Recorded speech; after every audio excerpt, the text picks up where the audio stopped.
Hello दोस्तों, मैं आपका अपना भाई प्रशांत आपके अपने YouTube channel study number 1 with Prashant में आपका स्वागत करता हूं। अगर आप हमारे चैनल पर नए हैं तो चैनल को सबसे पहले सब्सक्राइब कर लें और बेल आइकन को प्रेस कर लें, जिससे कि हमारी आने वाली वीडियो की नोटिफिकेशन आपको समय पर मिलती रहे। और वीडियो को अंत तक ज़रूर देखें और अगर वीडियो पसंद आए तो उसको लाइक करें और अपने दोस्तों में शेयर करें। जैसा कि आप लोगों को पता है कि आपके एग्ज़ाम की डेट शीट आ चुकी है। आपके एग्ज़ाम अप्रैल माह से स्टार्ट हो रहे हैं।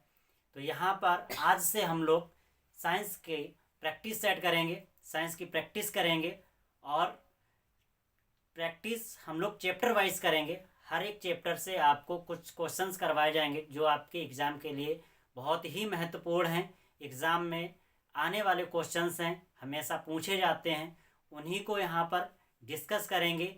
कुछ क्वेश्चंस शॉर्ट भी होंगे, लॉन्ग भी होंगे, उनको अच्छे से डिस्कस किया जाएगा, उन पर अच्छे से उनको समझाया जाएगा। तो आज से हम लोग पहला प्रैक्टिस सेट करेंगे जिसमें आपके 10 क्वेश्चन हैं। प्रतिदिन आपको हर एक प्रैक्टिस सेट में 10-10 क्वेश्चन मिलेंगे, उनको आपको सॉल्व करना है, उनको आपको समझना है। तो आइए चलते हैं हम लोग अपने प्रैक्टिस सेट पर, जिसमें पहला क्वेश्चन आपसे पूछा गया है, दीप्त प्रकाश स्रोत किसे कहते हैं। ये क्वेश्चन आपको पिछली वीडियो में करवाया गया है, समझाया गया है। अगर आपने अभी तक वो वीडियो नहीं देखी है तो प्लीज़ उसको जाइए और उस वीडियो को देखिए। वहाँ पर आपको बहुत ही अच्छे से समझाया गया है, आपके समझ में आ जाएगा। तो दीप्त प्रकाश स्रोत किसे कहते हैं। वे प्रकाश स्रोत जिनमें स्वयं प्रकाश होता है, जो स्वयं प्रकाशित होते हैं, दीप्त प्रकाश स्रोत कहलाते हैं। जैसे कि सूर्य, तारे, ये दीप्त प्रकाश स्रोत हैं। सूर्य में खुद का प्रकाश होता है, तारों में खुद का प्रकाश होता है, ये दीप्त प्रकाश स्रोत कहलाएंगे।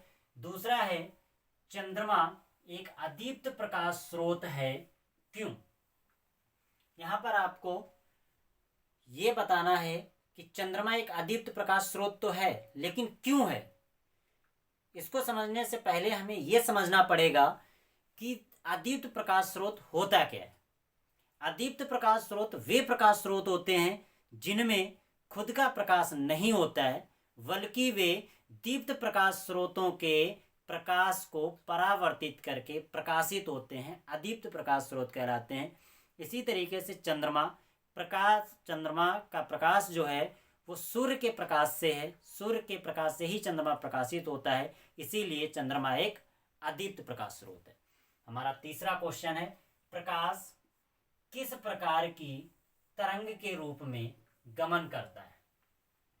तो प्रकाश विद्युत चुंबकीय तरंग के रूप में गमन करता है, विद्युत चुंबकीय तरंग के रूप में प्रकाश आगे बढ़ता है। चौथा क्वेश्चन है हमारा, निर्वात में प्रकाश की चाल कितनी है। आपको बताना है निर्वात में प्रकाश की चाल कितनी होती है। जिसको पता है वो कमेंट्स में करके हमें बताए। तो निर्वात में प्रकाश की चाल होती है 3×10⁸ मीटर पर सेकेंड। निर्वात यानी कि जहाँ पर खाली जगह होती है उसको निर्वात बोला जाता है। तो वहाँ पर प्रकाश की चाल होती है 3×10⁸ मीटर पर सेकेंड। हमारा नेक्स्ट क्वेश्चन है, जिन माध्यमों से प्रकाश नहीं गुजरता है उन्हें क्या कहते हैं। सबसे पहले तो आपको इस क्वेश्चन का जवाब मैं अभी दे रहा हूँ, लेकिन इस क्वेश्चन से अभी एक क्वेश्चन और मैं आपको दूंगा, उसका जवाब आपको देना है कमेंट सेक्शन में। तो पहले तो इसका जवाब हम लोग जान लेते हैं क्या है। जिन माध्यमों से प्रकाश नहीं गुजरता है उन्हें क्या कहते हैं। तो जिन माध्यमों से प्रकाश नहीं गुजरता है उसको हम अपारदर्शी माध्यम कहते हैं। अपारदर्शी माध्यम से प्रकाश नहीं गुजरता है। अपारदर्शी माध्यम क्या होते हैं, वे माध्यम जिनके आर पार नहीं देखा जा सकता है, अपारदर्शी माध्यम कहलाते हैं। जैसे लकड़ी का एक कोई टुकड़ा हो तो लकड़ी के टुकड़े के हम लोग आर पार नहीं देख सकते, वो अपारदर्शी माध्यम होता है। आपके लिए ये क्वेश्चन है कि प्रकाश के माध्यम कितने हैं, प्रकाश किन किन माध्यमों से होकर गुजरता है। इसका जवाब आप हमें कमेंट्स में लिख कर देंगे। हमारा अगला क्वेश्चन है, प्रकाश के परावर्तन से क्या समझते हो। आप प्रकाश के परावर्तन से क्या समझते हो। तो प्रकाश का परावर्तन किसे कहते हैं या उससे आप क्या समझते हैं। दोनों क्वेश्चन एक ही हैं, दो तरीके से क्वेश्चन आ सकता है। प्रकाश के परावर्तन से क्या समझते हैं या प्रकाश का परावर्तन क्या होता है।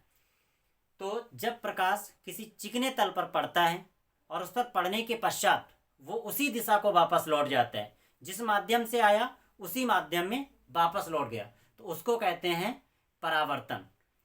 यानी कि दोबारा से सुनिए, जब प्रकाश किसी चिकने तल पर पड़ता है और पड़ने के पश्चात वो जिस माध्यम से आता है उसी माध्यम में दोबारा वापस लौट जाए, तो उस क्रिया को क्या कहेंगे, प्रकाश का परावर्तन। आइए समझते हैं इस चित्र से।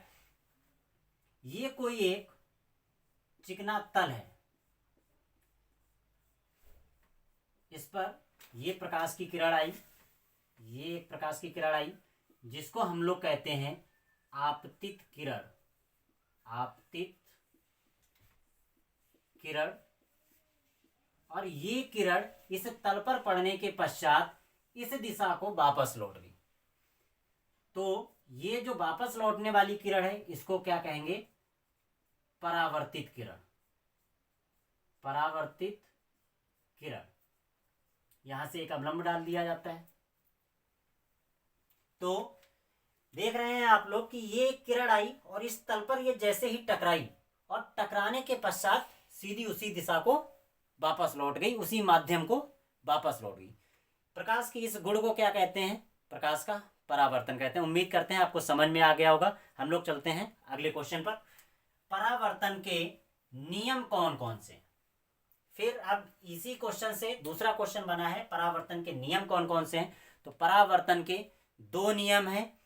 पहला आपतित किरण और परावर्तित किरण, और ये अभिलंब। अभिलंब तीनों एक ही बिंदु पर होते हैं। देख सकते हो आप फिगर में, तीनों एक ही बिंदु पर हैं, एक ही पॉइंट पर हैं। तो पहला नियम हो गया आपतित किरण, परावर्तित किरण और अभिलंब तीनों एक ही बिंदु पर होते हैं। आपतित किरण जो किरण आती है, परावर्तित किरण परावर्तन के पश्चात जो किरण जाती है वो परावर्तित किरण कहलाती है, और ये अभिलंब। इनके बीच एक एंगल बनता है।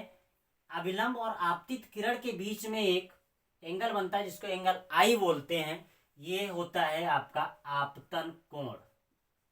आपतन कोण, जिसको आई से नोट किया जाता है। अब परावर्तित किरण और अभिलंब के बीच में एक कोण बनता है जिसको बोलते हैं बेटा परावर्तन कोण।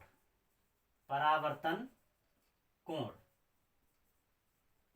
इसको आर से नोट करते हैं। दूसरा नियम अब यहीं से बनेगा। इसका जो दूसरा नियम है आपतन कोण और परावर्तन कोण, ये दोनों बराबर होते हैं, यानी आपतित कोण भी इसको बोलते हैं। इसको परावर्तन कोण बोल सकते हैं और इसको आपतित कोण बोल सकते हैं, आपतन कोण बोल सकते हैं, इसको परावर्तित कोण बोल सकते हैं। तो आपतित कोण और परावर्तित कोण दोनों का मान बराबर होता है, angle I equal to angle R. Next question है हमारा, दर्पण किसे कहते हैं, या दर्पण की परिभाषा दीजिए। दो तरीके से आपसे क्वेश्चन पूछ सकता है कि दर्पण किसे कहते हैं, या फिर दर्पण को परिभाषित कीजिए। तो दर्पण जब कोई एक पारदर्शक माध्यम हो जिसके आर पार देखा जा सके, उसके एक तरफ पारे की कलई कर दी जाए और उसका दूसरा तल परावर्तक तल बना दिया जाए, तो उसको हम कहते हैं दर्पण। आपके घर में शीशा होगा जिससे फेस देखते हैं, उसमें देखा होगा आपने एक तरफ पारे की कलई की जाती है और एक तरफ परावर्तक तल होता है जिधर हम लोग फेस देखते हैं। तो दर्पण की क्या परिभाषा हो गई कि कोई भी एक पारदर्शक माध्यम जिसके एक तरफ पारे की कलई कर दी जाए और दूसरा पृष्ठ उसका परावर्तक तल होता है, वो कहलाता है दर्पण। हमारा अगला क्वेश्चन है, दर्पण कितने प्रकार के होते हैं। तो बेटा दर्पण दो प्रकार के होते हैं। पहला समतल दर्पण, दूसरा गोलीय दर्पण।